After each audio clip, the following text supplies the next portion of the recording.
ಸದನದ ಒಳಗಡೆ ನಾನೆಲ್ಲೂ ಕೂಡ ಆಕ್ರೋಶವನ್ನು ಹೊರಹಾಕಿಲ್ಲ. ಅನುದಾನದ ವಿಚಾರವಾಗಿ ಆಗ್ತಾ ಇರುವಂಥ ತಾರತಮ್ಯದ ಕುರಿತಾಗಿ ನಾನು ಮಾತಾಡಿದ್ದೇನೆ ಅಂತ ಹೇಳಿ ರಿಪಬ್ಲಿಕ್ ಕನ್ನಡಕ್ಕೆ ಮಾತನಾಡ್ತಾ ಕುಣಿಗಲ್ ಶಾಸಕ ರಂಗನಾಥ್ ಅವರು ಡಾಕ್ಟರ್ ರಂಗನಾಥ್ ಸ್ಪಷ್ಟನೆಯನ್ನು ಕೊಟ್ಟಿದ್ದಾರೆ. ಅದೊಂದು ವಿಚಾರ. ಮಧುಗಿರಿ ಕುಣಿಗಲ್ಗೆ ತಾರತಮ್ಯ ಆಗ್ತಿದೆ ಅನ್ನುವಂಥ ವಿಚಾರದ ಬಗ್ಗೆ ಹೇಳಿದ್ರಲ್ಲ ಶಾಸಕ ರಂಗನಾಥ್ ಪ್ರಶ್ನೆಗೆ ಸಿಎಂ ಉತ್ತರ ಕೊಟ್ಟಿದ್ದಾರೆ. ನನ್ನ ಮೇಲೆ ವಿಶ್ವಾಸ ಇಡಬೇಕು ಅಂತೇಳಿ ಸಿದ್ದರಾಮಯ್ಯ ಹೇಳಿದ್ದಾರೆ. ಮಧುಗಿರಿ ಕುಣಿಗಲ್ಗೆ ತಾರತಮ್ಯ ಆಗಿದ್ರೆ ಅದನ್ನು ಸರಿಪಡಿಸ್ತೀನಿ. ಶಾಸಕ ರಂಗನಾಥ್ ಪ್ರಶ್ನೆಗೆ ಸಿಎಂ ಸಿದ್ದರಾಮಯ್ಯ ಉತ್ತರವನ್ನು ಕೊಟ್ಟಿದ್ದಾರೆ. ಜೊತೆಗೆ ಶಾಸಕರಾದಂಥ ಕುಣಿಗಲ್ ರಂಗನಾಥ್ ಇದ್ದಾರೆ, ಅವ್ರನ್ನ ಮಾತನಾಡ್ಸೋಣ. ಸರ್, ನಿಮ್ಮ ತಾಲೂಕಿಗೆ ಆಗಿರ್ತಕ್ಕಂಥ ಅನ್ಯಾಯವನ್ನು ರೈತರಿಗಾಗಿರ್ತಕ್ಕಂಥ ಅನ್ಯಾಯವನ್ನು ಸದನದಲ್ಲಿ ಧ್ವನಿ ಎತ್ತಿದ್ರಿ. ನಿಮ್ಮದೇ ಸರ್ಕಾರ ಇದೆ, ಸಿ ಎಂ ಕೂಡ ನಿಮ್ಮವರೇ. ಧ್ವನಿ ಎತ್ತುವಂಥ ಅವಶ್ಯಕತೆ, ಅಷ್ಟೊಂದು ಆಕ್ರೋಶ ವ್ಯಕ್ತಪಡಿಸುವಂಥ ಅವಶ್ಯಕತೆ ಏನಿತ್ತು ಅಂತ? ನಾನು ಮಾತಾಡೋದೇ ಹೆಂಗೆ, ಆಕ್ರೋಶ ಏನಿಲ್ಲ. ನಾನು ಮಾತಾಡೋದೇ ಹೆಂಗೇನೆ. ನಾನು ಕೇಳ್ತಿರೋದು ನನ್ನ ತಾಲೂಕಿನ ರೈತರಿಗೆ ತಮ್ಮ ಬದುಕಿಗೋಸ್ಕರ ಬೇಕಾದಂಥ ಕೃಷಿ ಸಾಲವನ್ನು ಯಾಕೆ ತಾರತಮ್ಯ ಆಗ್ತಿದೆ ಅನ್ನೋದನ್ನು ಕೇಳ್ತಾ ಇದ್ದೀನಿ. ಅದಕ್ಕೆ ಎಲ್ಲೋ ಒಂದು ಕಡೆ ಭಾಳಷ್ಟು ಜನ ಉತ್ತರ ಕೇಳ್ತಾ ಇರ್ತಾರೆ. ಏನಂತ ಉತ್ತರ ಹೇಳ್ತಾ ಇರ್ತಾರೆ, ಇದು ಸಂಘದ ವ್ಯವಸ್ಥೆ, ಇನ್ಸ್ಟಿಟ್ಯೂಷನು, ಎಲೆಕ್ಷನು ಅಂತ. ಯಾರ ದುಡ್ಡಲ್ಲಿ ಎಲೆಕ್ಷನು? ಇವ್ರು ಸಾಲ ಹಂಚೋದು ಯಾವ್ರ ದುಡ್ಡು? ಟ್ಯಾಕ್ಸ್ ಪೇಯ್ಡ್ ಮನಿ, ನಬಾರ್ಡಿಂದ ಬರೋಂಥ ದುಡ್ಡು. ಅದೆಲ್ಲಿಂದ ಬರುತ್ತೆ? ಭಾರತ ಸರ್ಕಾರದಿಂದ ಬರೋಂಥ ಹಣವನ್ನು ನೀವು ಕೊಡಬೇಕಾಗಿರೋಂಥದ್ದು ಕೃಷಿ ಸಾಲವನ್ನು ರೈತರು ಕೊಡಬೇಕು. ಯಾವ ರೀತಿ ಕೊಡ್ತೀರಿ? ನಿಮ್ಮ ಹಂಚಿಕೆ ಯಾವುದು ಮಾನದಂಡ? ರೈತರದ್ದು ಮಾನದಂಡ ಇರಬೇಕಾದ್ರೆ ಎಲ್ಲ ತಾಲೂಕಲ್ಲಿ ಇರ್ತಾರೆ. ಒಂದು ತಾಲೂಕಿಗೆ ಬೆಣ್ಣೆ ಹಚ್ಕೊಂಡು ಇನ್ನೊಂದು ತಾಲೂಕಿಗೆ ಸುಣ್ಣ ಹಂಚೋದು ಎಷ್ಟು ಸರಿ ಅನ್ನೋದಕ್ಕೋಸ್ಕರ ಪ್ರಶ್ನೆ ಮಾಡಿದೆ ನಾನು. ಇವತ್ತು DCC ವ್ಯವಸ್ಥೆಯಲ್ಲಿ ಇವತ್ತು ಆಗ್ತಾ ಇರೋಂಥ ತಾರತಮ್ಯ ಮೇಲೆ ಒಬ್ಬ ಡೈರೆಕ್ಟ್ರು ಗೆದ್ಕೊಂಡು ಹೋಗ್ತಾನೆ. ನಮ್ಮ ಹತ್ರ 10-20 ವರ್ಷದಿಂದ ಗೆಲ್ತವ್ರೆ. ಅವ್ರು ಹೋಗಿ ಕೇಳೋಷ್ಟು ಸಮರ್ಥರಿಲ್ಲ. ಸೊ ಹಾಗಾಗಿ ನಾನೊಬ್ಬ ಶಾಸಕನಾಗಿ ಮಾನ್ಯ ಮುಖ್ಯಮಂತ್ರಿಗಳ ಕೆಳಗಡೆ ಇದು ಖಾತೆ ಇದೆ, ಇದನ್ನು ಮಾನಿಟ್ರ್ ಮಾಡೋಂಥ ಒಂದು ಇನ್ಸ್ಟಿಟ್ಯೂಷನ್ ಮಾಡಿ ಅಂತ ನಾನು ಮಾನ್ಯ ಮುಖ್ಯಮಂತ್ರಿಗಳಿಗೆ ಕೇಳ್ಕೊಂಡಿದ್ದೇನೆ. ಅದು ಮಾಡ್ತೀನಿ ಅಂತ ಹೇಳಿದ್ದಾರೆ. ನಿಮ್ಮದೇ ಜಿಲ್ಲೆದೇ ಬೇರೆ ತಾಲೂಕುಗಳಿಗೆ ಸಮರ್ಪಕ ಹಣ ಹೋಗುತ್ತೆ, ಆದರೆ ನಿಮ್ಮ ತಾಲೂಕಿಗೆ ಯಾಕೆ ಟಾರ್ಗೆಟ್ ಮಾಡಿದ್ದಾರೆ? ಹಿಂದೆ ಕೂಡ ಧ್ವನಿ ಎತ್ತಿದ್ರಿ ಈ ಬಗ್ಗೆ ನೀವು. ಅಫ್ಕೋರ್ಸ್ ಅದಕ್ಕೋಸ್ಕರನೇ ಈ ಧ್ವನಿನ ಕಂಟಿನ್ಯೂ ಮಾಡ್ತಾ ಇದ್ದೇನೆ. ಎಲ್ಲ ಒಂದು ಕಡೆ ಇದು ಇಂಟರ್ನಲ್ ಚುನಾವಣೆ ನಡೆಯೋದ್ರಿಂದ ಚುನಾವಣೆ ಗೆದ್ದಿರೋಂಥ ವ್ಯಕ್ತಿಗೆ ಸಿಗೋವಂಥ ಹಕ್ಕಿನ ವ್ಯವಸ್ಥೆಯಲ್ಲಿ ಸರ್ಕಾರದಿಂದ ಬರೋಂಥ ನಬಾರ್ಡಿನ ಸಾಲದ ಹಣವನ್ನು ಮಾನಿಟ್ರ್ ಮಾಡಲಿಕ್ಕೆ ನಮ್ಮ ಸರ್ಕಾರದವರು ಮಧ್ಯಸ್ಥಿಕೆ ವಹಿಸಬೇಕು ಅಂತೇಳಿ ನಾನು ಮಾನ್ಯ ಮುಖ್ಯಮಂತ್ರಿಗಳಿಗೆ ಕೇಳ್ಕೊಂಡಿದ್ದೇನೆ. ಅದು ಯಾವ ರೀತಿ ಮುಂದಿನ ದಿನಗಳಲ್ಲಿ ಸರಿಪಡಿಸ್ತೀನಿ ಅಂತ ಭರವಸೆಯನ್ನು ಕೊಟ್ಟಿದ್ದಾರೆ. ಇದಿಷ್ಟು ಶಾಸಕರಾದಂಥ ಕುಣಿಗಲ್ ರಂಗನಾಥ್ ಅವರ ಮಾತು. ಕ್ಯಾಮ್ರಾಮನ್ ಮಾಂತೇಶ್ ಜೊತೆ ಬಸವರಾಜ್, ಸೆಂಟಿಮೆಂಟ್ ರಿಪಬ್ಲಿಕ್ ಕನ್ನಡ, ಬೆಳಗಾವಿ. ಸದನದ ಒಳಗಡೆ ನಾನೆಲ್ಲೂ ಕೂಡ ಆಕ್ರೋಶವನ್ನು ಹೊರಹಾಕಿಲ್ಲ. ಅನುದಾನದ ವಿಚಾರವಾಗಿ ಆಗ್ತಾ ಇರುವಂಥ ತಾರತಮ್ಯದ ಕುರಿತಾಗಿ ನಾನು ಮಾತಾಡಿದ್ದೇನೆ ಅಂತ ಹೇಳಿ ರಿಪಬ್ಲಿಕ್ ಕನ್ನಡಕ್ಕೆ ಮಾತನಾಡ್ತಾ ಕುಣಿಗಲ್ ಶಾಸಕ ರಂಗನಾಥ್ ಅವರು ಡಾಕ್ಟರ್ ರಂಗನಾಥ್ ಸ್ಪಷ್ಟನೆಯನ್ನು ಕೊಟ್ಟಿದ್ದಾರೆ. ಅದೊಂದು ವಿಚಾರ. ಮಧುಗಿರಿ ಕುಣಿಗಲ್ಗೆ ತಾರತಮ್ಯ ಆಗ್ತಿದೆ ಅನ್ನುವಂಥ ವಿಚಾರದ ಬಗ್ಗೆ ಹೇಳಿದ್ರಲ್ಲ ಶಾಸಕ ರಂಗನಾಥ್ ಪ್ರಶ್ನೆಗೆ ಸಿಎಂ ಉತ್ತರ ಕೊಟ್ಟಿದ್ದಾರೆ. ನನ್ನ ಮೇಲೆ ವಿಶ್ವಾಸ ಇಡಬೇಕು ಅಂತೇಳಿ ಸಿದ್ದರಾಮಯ್ಯ ಹೇಳಿದ್ದಾರೆ. ಮಧುಗಿರಿ ಕುಣಿಗಲ್ಗೆ ತಾರತಮ್ಯ ಆಗಿದ್ರೆ ಅದನ್ನು ಸರಿಪಡಿಸ್ತೀನಿ. ಶಾಸಕ ರಂಗನಾಥ್ ಪ್ರಶ್ನೆಗೆ ಸಿಎಂ ಸಿದ್ದರಾಮಯ್ಯ ಉತ್ತರವನ್ನು ಕೊಟ್ಟಿದ್ದಾರೆ. ಜೊತೆಗೆ ಶಾಸಕರಾದಂಥ ಕುಣಿಗಲ್ ರಂಗನಾಥ್ ಇದ್ದಾರೆ, ಅವ್ರನ್ನ ಮಾತನಾಡ್ಸೋಣ. ಸರ್, ನಿಮ್ಮ ತಾಲೂಕಿಗೆ ಆಗಿರ್ತಕ್ಕಂಥ ಅನ್ಯಾಯವನ್ನು ರೈತರಿಗಾಗಿರ್ತಕ್ಕಂಥ ಅನ್ಯಾಯವನ್ನು ಸದನದಲ್ಲಿ ಧ್ವನಿ ಎತ್ತಿದ್ರಿ. ನಿಮ್ಮದೇ ಸರ್ಕಾರ ಇದೆ, ಸಿ ಎಂ ಕೂಡ ನಿಮ್ಮವರೇ. ಧ್ವನಿ ಎತ್ತುವಂಥ ಅವಶ್ಯಕತೆ, ಅಷ್ಟೊಂದು ಆಕ್ರೋಶ ವ್ಯಕ್ತಪಡಿಸುವಂಥ ಅವಶ್ಯಕತೆ ಏನಿತ್ತು ಅಂತ? ನಾನು ಮಾತಾಡೋದೇ ಹೆಂಗೆ, ಆಕ್ರೋಶ ಏನಿಲ್ಲ. ನಾನು ಮಾತಾಡೋದೇ ಹೆಂಗೇನೆ.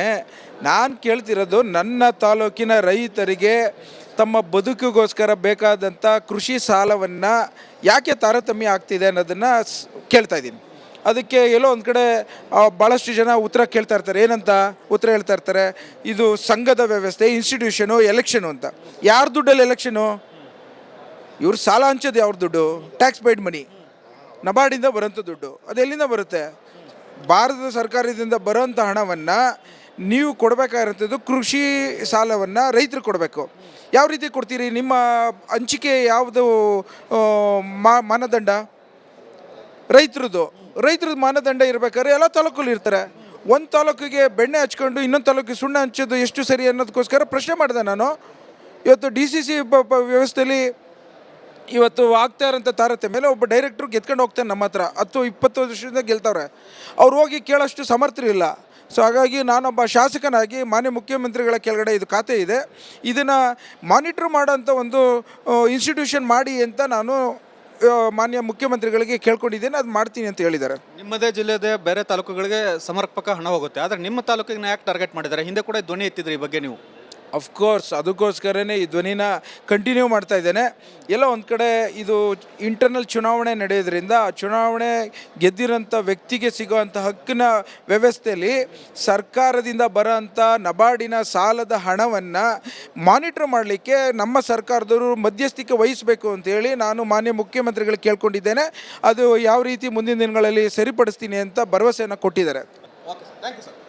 ಇದಿಷ್ಟು ಶಾಸಕರಾದಂಥ ಕುಣಿಗಲ್ ರಂಗನಾಥ್ ಅವರ ಮಾತು. ಕ್ಯಾಮ್ರಾಮನ್ ಮಾಂತೇಶ್ ಜೊತೆ ಬಸವರಾಜ್, ಸೆಂಟಿಮೆಂಟ್ ರಿಪಬ್ಲಿಕ್ ಕನ್ನಡ, ಬೆಳಗಾವಿ. ಸದನದ ಒಳಗಡೆ ನಾನೆಲ್ಲೂ ಕೂಡ ಆಕ್ರೋಶವನ್ನು ಹೊರಹಾಕಿಲ್ಲ. ಅನುದಾನದ ವಿಚಾರವಾಗಿ ಆಗ್ತಾ ಇರುವಂಥ ತಾರತಮ್ಯದ ಕುರಿತಾಗಿ ನಾನು ಮಾತಾಡಿದ್ದೇನೆ ಅಂಥೇಳಿ ರಿಪಬ್ಲಿಕ್ ಕನ್ನಡಕ್ಕೆ ಮಾತನಾಡ್ತಾ ಕುಣಿಗಲ್ ಶಾಸಕ ರಂಗನಾಥ್ ಅವರು, ಡಾಕ್ಟರ್ ರಂಗನಾಥ್ ಸ್ಪಷ್ಟನೆಯನ್ನು ಕೊಟ್ಟಿದ್ದಾರೆ. ಅದೊಂದು ವಿಚಾರ. ಮಧುಗಿರಿ ಕುಣಿಗಲ್ಗೆ ತಾರತಮ್ಯ ಆಗ್ತಿದೆ ಅನ್ನುವಂಥ ವಿಚಾರದ ಬಗ್ಗೆ ಹೇಳಿದ್ರಲ್ಲ ಶಾಸಕ ರಂಗನಾಥ್ ಪ್ರಶ್ನೆಗೆ ಸಿಎಂ ಉತ್ತರ ಕೊಟ್ಟಿದ್ದಾರೆ. ನನ್ನ ಮೇಲೆ ವಿಶ್ವಾಸ ಇಡಬೇಕು ಅಂತೇಳಿ ಸಿದ್ದರಾಮಯ್ಯ ಹೇಳಿದ್ದಾರೆ. ಮಧುಗಿರಿ ಕುಣಿಗಲ್ಗೆ ತಾರತಮ್ಯ ಆಗಿದ್ರೆ ಅದನ್ನು ಸರಿಪಡಿಸ್ತೀನಿ. ಶಾಸಕ ರಂಗನಾಥ್ ಪ್ರಶ್ನೆಗೆ ಸಿಎಂ ಸಿದ್ದರಾಮಯ್ಯ ಉತ್ತರವನ್ನು ಕೊಟ್ಟಿದ್ದಾರೆ. ಜೊತೆಗೆ ಶಾಸಕರಾದಂಥ ಕುಣಿಗಲ್ ರಂಗನಾಥ್ ಇದ್ದಾರೆ, ಅವ್ರನ್ನ ಮಾತನಾಡ್ಸೋಣ. ಸರ್, ನಿಮ್ಮ ತಾಲೂಕಿಗೆ ಆಗಿರ್ತಕ್ಕಂಥ ಅನ್ಯಾಯವನ್ನು ರೈತರಿಗಾಗಿರ್ತಕ್ಕಂಥ ಅನ್ಯಾಯವನ್ನು ಸದನದಲ್ಲಿ ಧ್ವನಿ ಎತ್ತಿದ್ರಿ. ನಿಮ್ಮದೇ ಸರ್ಕಾರ ಇದೆ, ಸಿ ಎಂ ಕೂಡ ನಿಮ್ಮವರೇ. ಧ್ವನಿ ಎತ್ತುವಂಥ ಅವಶ್ಯಕತೆ, ಅಷ್ಟೊಂದು ಆಕ್ರೋಶ ವ್ಯಕ್ತಪಡಿಸುವಂಥ ಅವಶ್ಯಕತೆ ಏನಿತ್ತು ಅಂತ? ನಾನು ಮಾತಾಡೋದೇ ಹೆಂಗೆ ಆಕ್ರೋಶ ಏನಿಲ್ಲ, ನಾನು ಮಾತಾಡೋದೇ ಹೆಂಗೇನೆ. ನಾನು ಕೇಳ್ತಿರೋದು ನನ್ನ ತಾಲೂಕಿನ ರೈತರಿಗೆ ತಮ್ಮ ಬದುಕಿಗೋಸ್ಕರ ಬೇಕಾದಂಥ ಕೃಷಿ ಸಾಲವನ್ನು ಯಾಕೆ ತಾರತಮ್ಯ ಆಗ್ತಿದೆ ಅನ್ನೋದನ್ನು ಕೇಳ್ತಾ ಇದ್ದೀನಿ. ಅದಕ್ಕೆ ಎಲ್ಲೋ ಒಂದು ಕಡೆ ಭಾಳಷ್ಟು ಜನ ಉತ್ತರ ಕೇಳ್ತಾ ಇರ್ತಾರೆ. ಏನಂತ ಉತ್ತರ ಹೇಳ್ತಾ ಇರ್ತಾರೆ? ಇದು ಸಂಘದ ವ್ಯವಸ್ಥೆ, ಇನ್ಸ್ಟಿಟ್ಯೂಷನು, ಎಲೆಕ್ಷನು ಅಂತ. ಯಾರ ದುಡ್ಡಲ್ಲಿ ಎಲೆಕ್ಷನು? ಇವ್ರು ಸಾಲ ಹಂಚೋದು ಯಾವ್ರ ದುಡ್ಡು? ಟ್ಯಾಕ್ಸ್ ಪೇಯ್ಡ್ ಮನಿ, ನಬಾರ್ಡಿಂದ ಬರೋಂಥ ದುಡ್ಡು. ಅದು ಎಲ್ಲಿಂದ ಬರುತ್ತೆ? ಭಾರತದ ಸರ್ಕಾರದಿಂದ ಬರೋಂಥ ಹಣವನ್ನು ನೀವು ಕೊಡಬೇಕಾಗಿರೋಂಥದ್ದು ಕೃಷಿ ಸಾಲವನ್ನು ರೈತರು ಕೊಡಬೇಕು. ಯಾವ ರೀತಿ ಕೊಡ್ತೀರಿ? ನಿಮ್ಮ ಹಂಚಿಕೆ ಯಾವುದು ಮಾನದಂಡ? ರೈತರದ್ದು ಮಾನದಂಡ ಇರಬೇಕಾದ್ರೆ ಎಲ್ಲ ತಾಲೂಕಲ್ಲಿ ಇರ್ತಾರೆ. ಒಂದು ತಾಲೂಕಿಗೆ ಬೆಣ್ಣೆ ಹಚ್ಕೊಂಡು ಇನ್ನೊಂದು ತಾಲೂಕಿಗೆ ಸುಣ್ಣ ಹಂಚೋದು ಎಷ್ಟು ಸರಿ ಅನ್ನೋದಕ್ಕೋಸ್ಕರ ಪ್ರಶ್ನೆ ಮಾಡಿದೆ ನಾನು. ಇವತ್ತು DCC ವ್ಯವಸ್ಥೆಯಲ್ಲಿ ಇವತ್ತು ಆಗ್ತಾ ಇರೋಂಥ ತಾರತಮ್ಯ ಒಬ್ಬ ಡೈರೆಕ್ಟ್ರು ಗೆದ್ಕೊಂಡು ಹೋಗ್ತಾನೆ. ನಮ್ಮ ಹತ್ರ 10-20 ವರ್ಷದಿಂದ ಗೆಲ್ತವ್ರೆ. ಅವ್ರು ಹೋಗಿ ಕೇಳೋಷ್ಟು ಸಮರ್ಥರು ಇಲ್ಲ.